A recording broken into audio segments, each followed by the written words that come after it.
give a definition of business ethics, simply the study of the morality of business. And we look at what we consider to be right or wrong behavior in business activity. We have three prongs. We have what's called descriptive ethics, where we simply describe what's going on in the business world.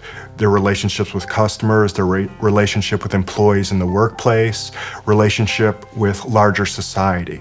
Then we have what's called meta-ethics, the second prong, which is more an evaluation of what is in fact going on. And through that meta-ethic lens, we come to what the final prong is, normative ethics. Is that action or policy, behavior, right or wrong? Do we view it through those principles as a correct behavior or an incorrect behavior? And then also, hopefully coming to alternatives or suggestions or even improvements. If it's right in one sense, maybe it can be enhanced or improved. So it's that combination of descriptive ethics, meta-ethics, and normative ethics. The three together give us what we consider to be business ethics.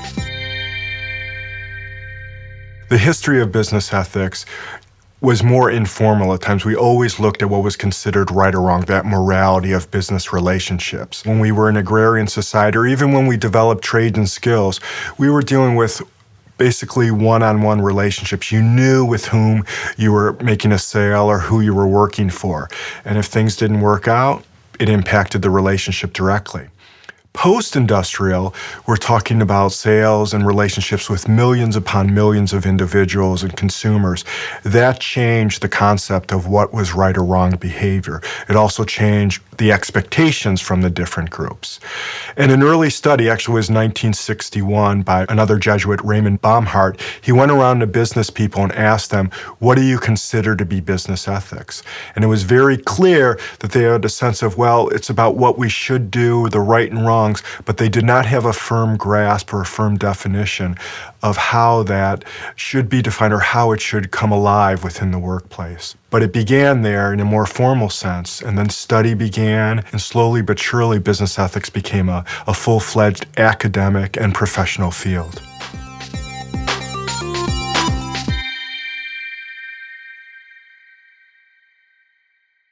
Another period, a more recent development in business ethics is often what we refer to as the Post-Enron period.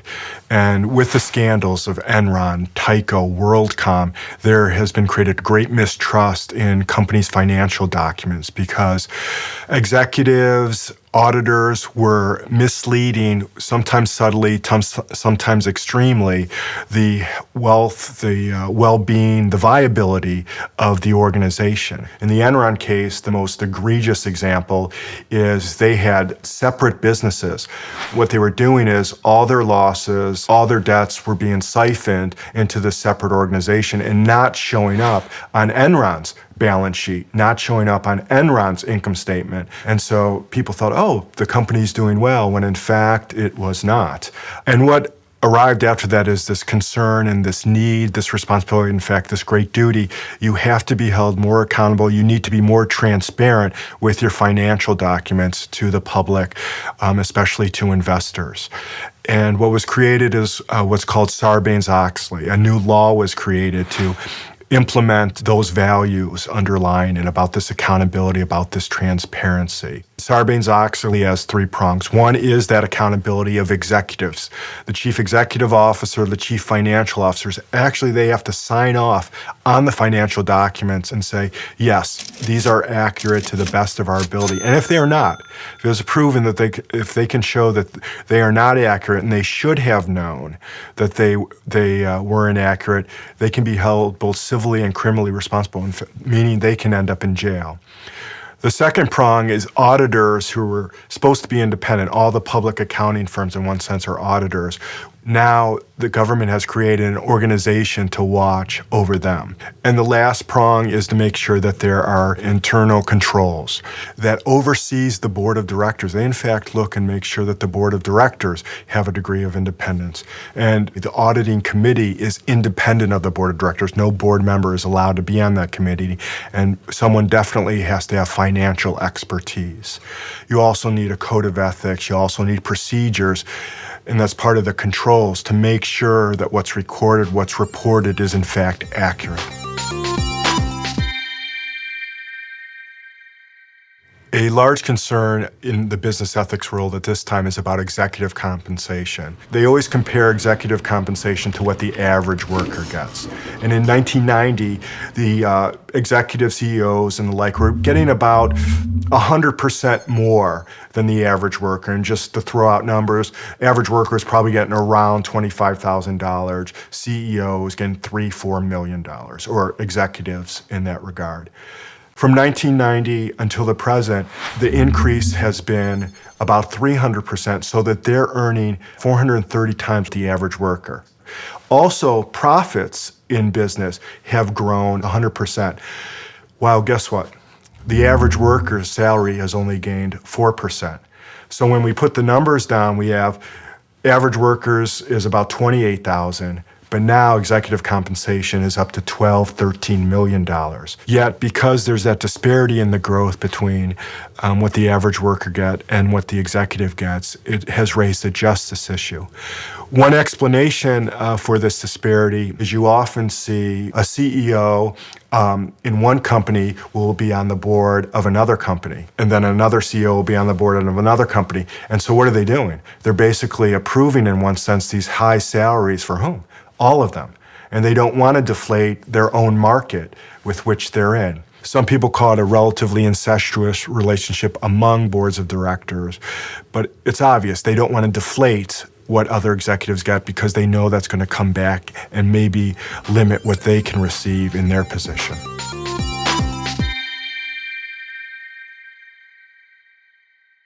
Part of the post-industrial age movement was mass production. Obviously, with that many products on the market, injuries were occurring, and the social environment changed so much that people said, well, how do we hold these businesses accountable? How do we hold these organizations accountable? And this is the area of product liability.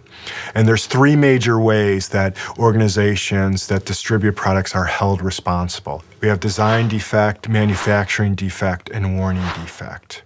The product defect is in the design itself. An example are SUVs, suburban vehicles. And there was a question, was the center of gravity at the right place, or was it at the wrong place so that they would tip more easily? And in fact, studies have shown that they weren't designed as well as they could have been. And that's the key aspect of design defect. Was there another alternative design? And if that can be shown that there was a better alternative design, they being the organization will be held responsible. And it's strict liability, meaning that's all you have to show is that someone was injured and there was an alternative design. Now, manufacturing defect is the design is fine. The design is good, but somewhere in the process, something went wrong. Example are toys. Most toys, the requirement is they be created without moving parts or removable parts. Well, when you're doing thousands upon thousands, millions upon millions of these toys, the possibility exists that one could be manufactured improperly, or as we say, defectively. If a child or anyone's hurt because of that manufacturing defect, the company, the organization will be held responsible. And last is a warning defect. We put all these products on the market, and some have a certain degree of risk or danger, but we are willing to assume that risk to some degree because we want the benefits of the product. But there needs to be a warning. A faulty warning, let alone no warning whatsoever, will also hold a company to strict liability. And the infamous one are cigarettes. Okay, cigarettes were distributed for years without any warning, in fact, denial that there was any health risk whatsoever. And without that warning, they were, in fact, held responsible. Now, there is a warning on it trying to reflect accurately what the risks are, and consumers can take that risk, and it's fine, it's their decision, but they cannot make an informed choice without that.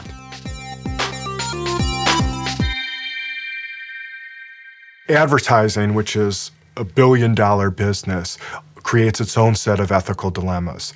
And what we call the two major concerns are manipulative and another one deceptive advertising.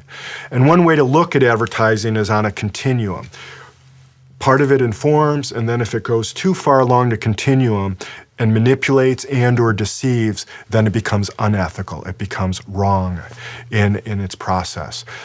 Obviously, advertising is trying to persuade individuals to purchase a product. That's fine. People are looking for the information. We say, in fact, we have a basic right to information, and it helps us make a decision.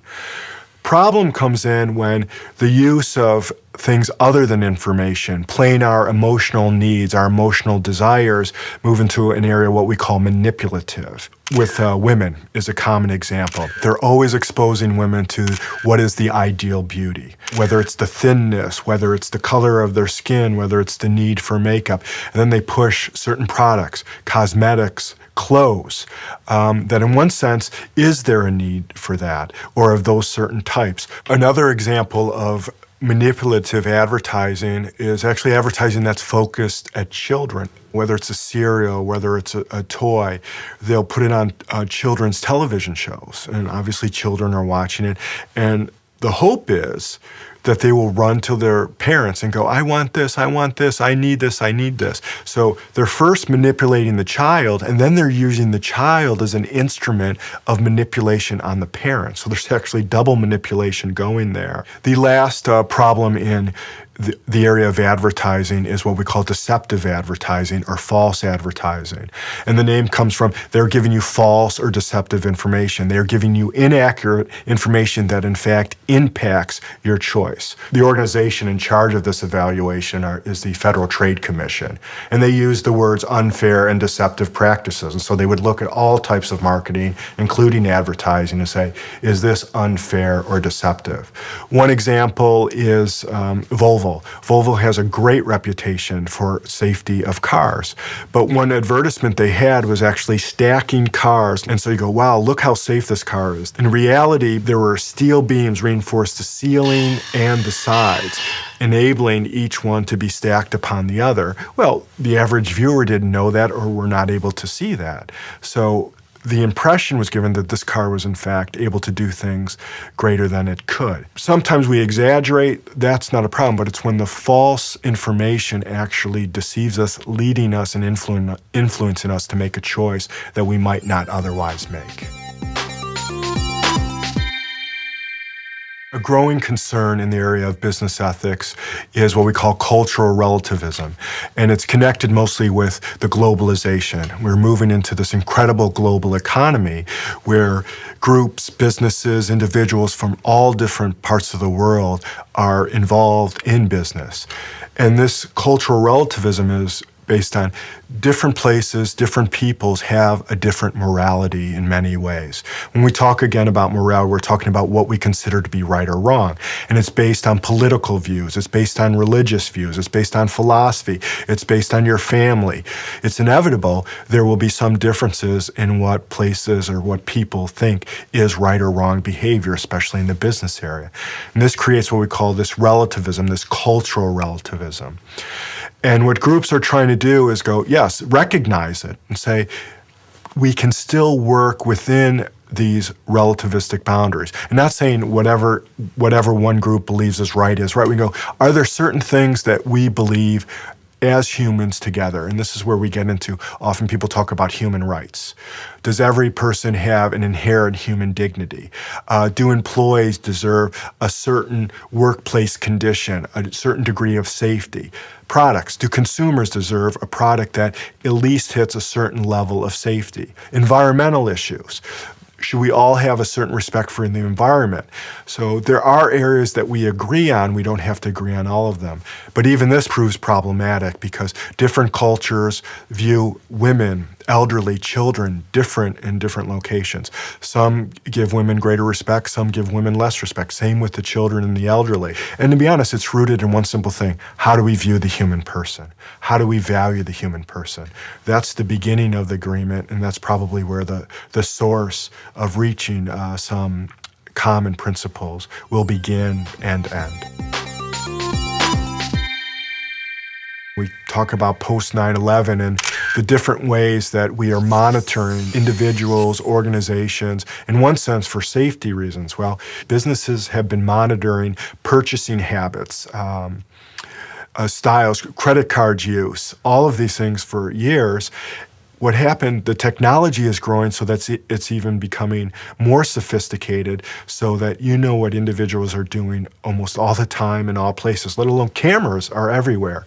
And this invasion of privacy is what people are concerned about, because we do view privacy as a major right that human persons do have. The next aspect is with biotechnology. There are great benefits to it. Most of our corn is genetically modified. You don't have to use as many pesticides. It avoids certain bugs that may hurt the crop. In fact, it helps the crop grow in places that it wouldn't grow otherwise. So you hear about all these benefits. The concern is really more the unknown factor.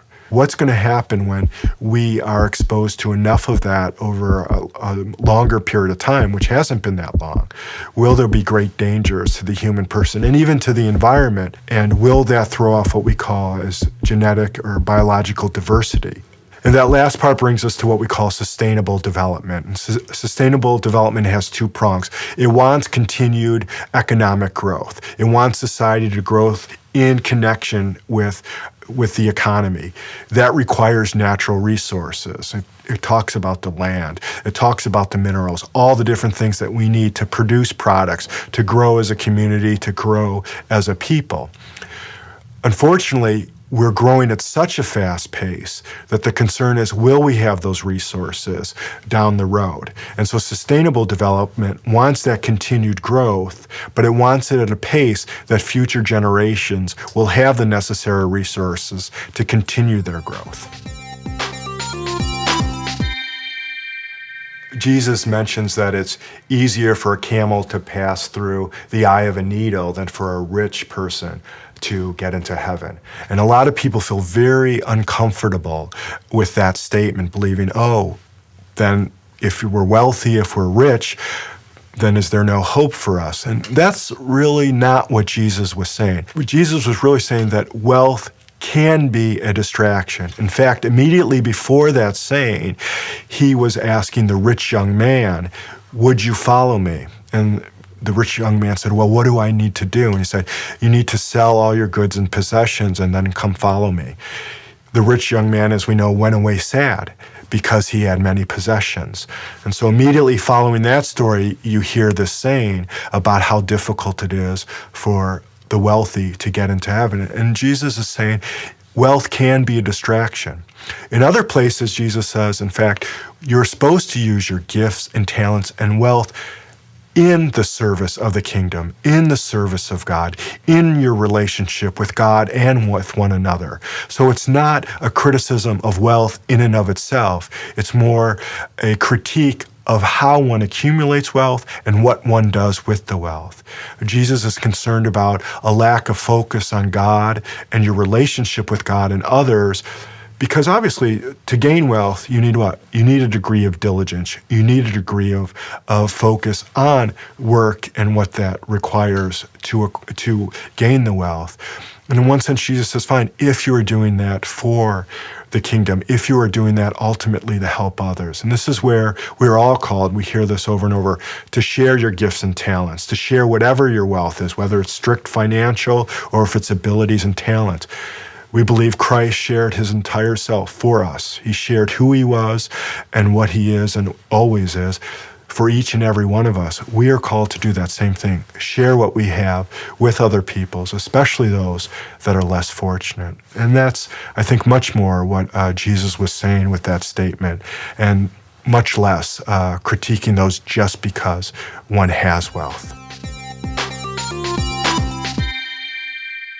So with all these ethical concerns and challenges, what would one recommend or suggest a business do to improve or enhance their business ethics and address these concerns? And most people talk about a comprehensive business ethics program within their organization, whether it's corporation, partnership, sole proprietorship, there should be some program. And the different aspects of that program are, one, to start with a mission statement that's value-centered, so that there should be certain values that are integrated into every aspect of the organization. There should also be hiring for mission. People should be hired with certain values, with a certain perspective on ethics. Next, they should be trained. although you might come in with a certain degree of skills, with a certain perspective, you may not be able to address deceptive advertising well. You may not know all the aspects of product liability, especially for that specific industry or organization. So there needs to be orientation, there needs to be training, and not just once, a continuous training over time. There needs to be formalized within this program. You need to show that the organization is behind it. You need to have a vice president or some sort of director of ethics who is going to oversee all the different components of it.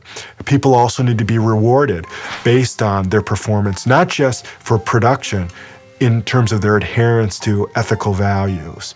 And this last prong tied into that is what we call assessment or evaluation. So you put all these principles and practices and policies into place.